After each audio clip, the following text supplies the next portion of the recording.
Bonjour, je voulais vous faire une petite traduction d'un message d'un insider ou ex-insider du gouvernement américain. Ah, ça commence bien. Hop, on y va. Hello, I'm speaking with you from Fort Monroe, Virginia. Il nous parle de Falcon Road en Virginie, We're also known as the Gateway to Freedom. qui est aussi connue comme étant la porte de la liberté. We sit right next to a little town called Phoebus, Virginia. Interestingly, they call themselves the Gateway to the New World. Ils sont à côté d'une autre ville qui, intéressamment, de manière intéressante, s'appelle plutôt la porte vers le nouvel ordre mondial. Et ce bled, il s'appelle Phoebus, Virginia. Donc la porte vers le nouveau monde, il s'appelle. Et ils sont à côté d'un Hampton, en Virginie, dont la devise est « Les premiers à la mer, les premiers dans les étoiles ». First in the sea, maybe they speak about the cosmic sea. Peut-être qu'ils parlent de l'éther, de la mer cosmique. Hein. N'oublions pas que finalement un sous-marin, c'est déjà un vaisseau spatial. Il est déjà étanche. Et donc la mer peut être facilement une allégorie pour l'espace. C'est une petite précision personnelle. Ce monsieur s'appelle Henry McEnroy Jr., si j'ai bien compris, parce que la bande vrille à cet endroit. Il était un représentant d'État du New Hampshire.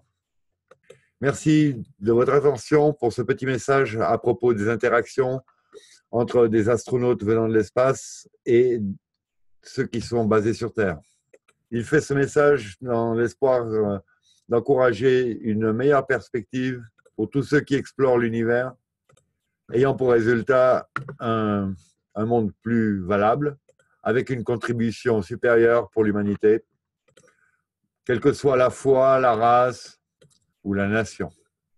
Une autre raison pour laquelle je suis là aujourd'hui, c'est parce que je crois dans la fondation de la sagesse de notre nation. Bon courage. Ainsi que les préceptes ont été déposés par nos pères fondateurs, s'ils savaient de quelle société secrète ils faisaient partie, au moins francs-maçons et certains Hellfire Club, un truc... car ceux qui ont un savoir avancé et des informations peuvent assister l'humanité à résoudre de nombreux problèmes, autant dans le présent que pour notre futur. Quand j'étais législateur de l'État du New Hampshire, alors que j'étais aussi au comité des affaires des vétérans, entre autres, mais je n'ai pas bien compris, il semblait apparemment important, en tant que représentant du peuple souverain qui m'avait élu à cet emploi, que j'ai été mis à jour sur un nombre de sujets importants quant aux affaires populaires ainsi que de la nation. Ainsi que je l'ai compris, certains des sujets ont été examinés et donc ont été catégorifiés en tant que local ou d'État matière de sécurité, comme d'habitude. Ces documents reliés à différents sujets, dont certains s'étalaient sur des dizaines d'années de l'histoire de notre nation. Un des sujets récurrents est la raison pour laquelle je m'adresse à vous aujourd'hui. J'aimerais soumettre à la nation mon témoignage personnel à propos d'un de ces documents reliés à un de ces sujets que j'ai vu alors que j'étais employé, que j'étais donc employé aux affaires fédérales et aux affaires des vétérans. Ce document était un briefing officiel pour le général Eisenhower. Du mieux que je me rappelle, il y avait dans ce document un sens d'espoir en informant le président Eisenhower de la présence continuelle d'extraterrestres ici aux États-Unis d'Amérique. Ce briefing semblait indiquer qu'une rencontre entre le président et les extraterrestres pourrait être arrangée de manière appropriée si ainsi était désiré. Le briefing semblait afficher le fait qu'il n'y avait pas besoin de s'en faire, du fait que ces visiteurs, d'aucune manière, ne causaient aucun problème ou n'avaient aucune intention, quoi qu'il en soit, de causer une quelconque disruption, perturbation, maintenant ou dans le futur. Je ne peux pas vérifier le temps enfin, la date ou l'endroit où ce meeting a pu se dérouler entre Eisenhower et les visiteurs à cause de son optimisme dans l'allocution de 1961.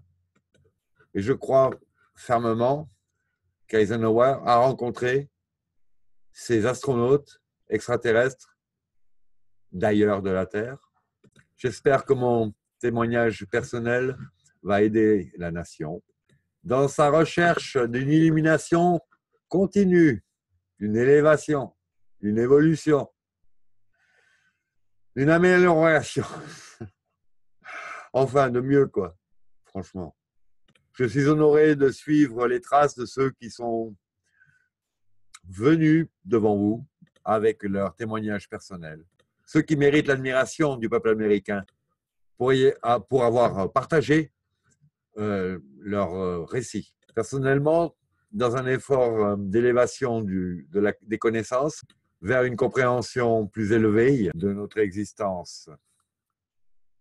Des gens tels que l'ancien astronaute John Glenn, Edgar Mitchell, Morgan Cooper et Buzz Aldrin, et ce n'est là que le nom de quelques-uns, l'ancien président Ronald Reagan et Jimmy Carter, le capitaine Bill Newhouse du corps Marines américain. Oui, alors Bill Newhouse, si vous arrivez à tomber sur des reportages de lui en vidéo, il parle de choses assez intéressantes aussi. Travail sur les ovnis, pilote, contact, me semble-t-il, si je me rappelle. Le colonel John Wills de l'US Air Force, donc le lieutenant-colonel John Wills de l'US Air Force. Colonel Philippe Corso, senior, de l'armée des États-Unis, entre autres, hein, vraiment entre autres. Il se vante quand même d'avoir eu un niveau de secret défense des plus élevés. Bon. Donc, c'est normal qu'ils se disent juste de l'armée, on va dire. Le commandant Graham Battu de l'US Navy, ainsi que David Hamilton du département de l'énergie. David Hamilton, petit encart, j'en ai vu des vidéos. Il est peut-être, il fait peut-être partie du panel interviewé par le projet Camelot. Et il y a des possibilités pour que ce soit traduit en français, voire transcrit en français. Fin de l'encart. Donald Hare de la NASA, il a dit NASA, et James Cook de la NSA.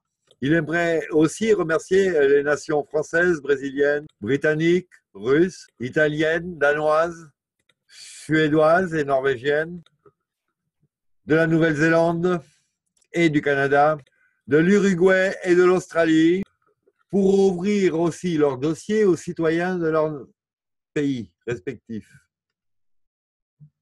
Je voulais faire un commentaire, mais là, je suis déprimé. Là. Quand on voit le résultat, de toute façon, regardez le résultat du rapport Cometa, l'impact dans le public, les gens, ils n'y croient toujours pas. C'est officiel, ils refusent. C'est hallucinant. Par contre, vous voulez les vacciner, là, vous allez trouver du monde pour soutenir cette démarche génocidaire. Génocidaire. Excusez-moi, je reprends. Et ainsi leur permettant l'accès à l'information qui est si importante à l'évolution de l'humanité. Je m'excuse, je dis TI alors que c'est T, mais c'est comment dirons-nous, un effet théâtral. Comment je me... Excusez-moi. Ah, ça lui donne un petit peu de brillant, quoi, parce que j'ai eu l'impression que pour l'instant, là,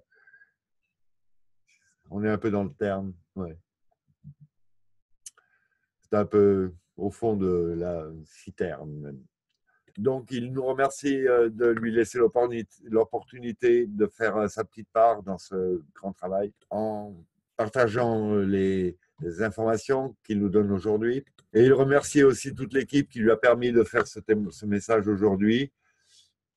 Et il voudrait aussi autoriser la distribution de cette vidéo pour quiconque aimerait l'utiliser à des fins d'éducation. Merci. Merci, monsieur.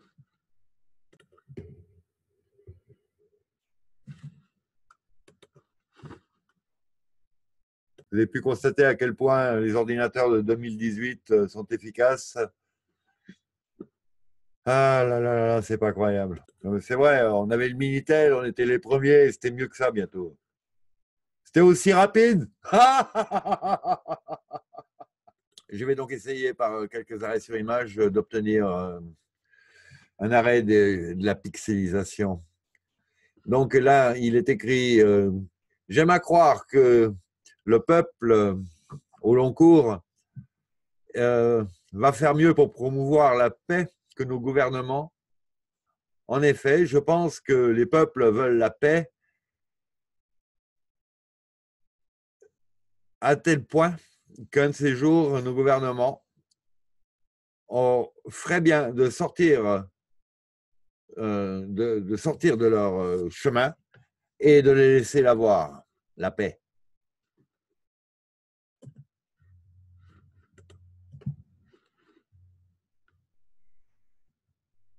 Oui, vous pouvez constater que vraiment, hein, franchement, ah ouais, c'est pas une daube en plus que j'ai normalement, hein. Puis c'était pas donné non plus, hein, comme d'habitude. Donc là, j'ai loupé une petite page.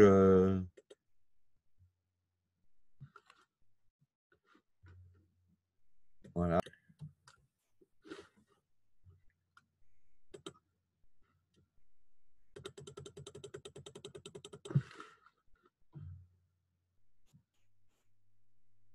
Il faut bien voir que quand je dis franc-maçon et rosicrucien, je généralise, ce qui est une profonde erreur. On est d'accord? Mais les bien-pensants et bien agissants d'entre eux, s'ils se manifestaient un peu plus, ne m'amèneraient pas à prononcer ces paroles indélicates, mais justifiées, me semble-t-il. À moins qu'ils n'aient pas vu le bordel qu'il y a sur la planète, là. Auquel cas, je doute que ce soit moi qui puisse leur faire remarquer, évidemment.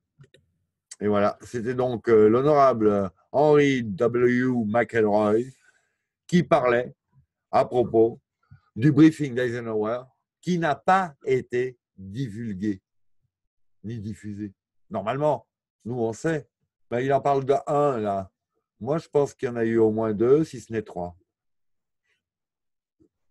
Ah oui. 54, 56 et 57. 1954. 6 et 7. Il me semble. Hein. Oui, oui, il y a même le Vatican, là, qui avait envoyé des émissaires qui auraient dû garder le secret, mais qui ne l'ont pas fait. Et du retour au Vatican, il est possible que ça ait créé le SIV, le Secret Intelligence Vatican, non, c'est un autre truc. Enfin voilà, c'est le service d'intelligence, le service de renseignement du Vatican.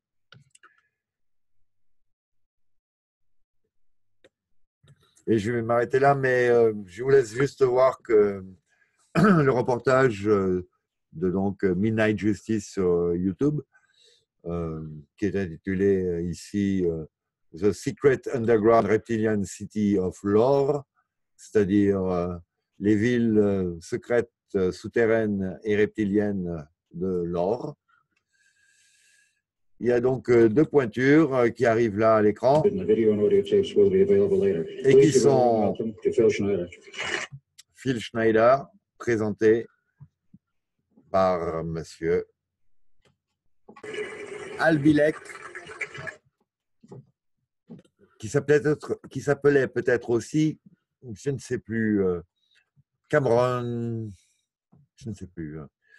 Ben, c'est-à-dire qu'il a subi l'expérience de Philadelphie et quand il est revenu, le docteur, je ne me rappelle plus, le collaborateur de Tesla qui a continué l'expérience alors que Tesla s'en était désisté par respect pour les vies humaines qui étaient en danger lors de ces expériences, parce qu'elles n'étaient pas finalisées, n'étaient pas finies, il y avait encore des paramètres à paramétrer, on va dire. Donc, ce docteur Van Neumann, si je ne m'abuse, lui a permis en fait de reprendre une autre vie dans une autre famille 40 ans plus tard. Et quand il est allé voir son frère a refusé de le reconnaître.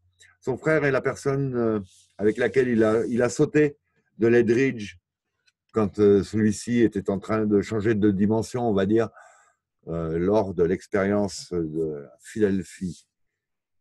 Donc d'invisibilité et qui s'est soldé par un voyage quasi temporel dans une boucle temporelle. Oui, qui n'a pas forcément beaucoup de rapport là avec le triangle des Bermudes, même si on n'était pas loin de la zone quelque part. Enfin, il s'avérait que l'Eldridge a disparu de l'endroit où se déroulait l'expérience et est apparu 800 km plus bas pendant 20 minutes, puis elle est revenue en place. Et pendant ce temps-là, il s'est déroulé plein de choses et il s'est déroulé des choses qui ont été possibles parce que Albilek et son frère, me semble-t-il, sont revenus pour démolir le matos à bord de l'Eldridge, coupant court ainsi à la boucle temporelle. C'est confus, c'est fait pour. Il faut que vous vous renseigniez sur Tesla et l'Eldridge et l'expérience de Philadelphie.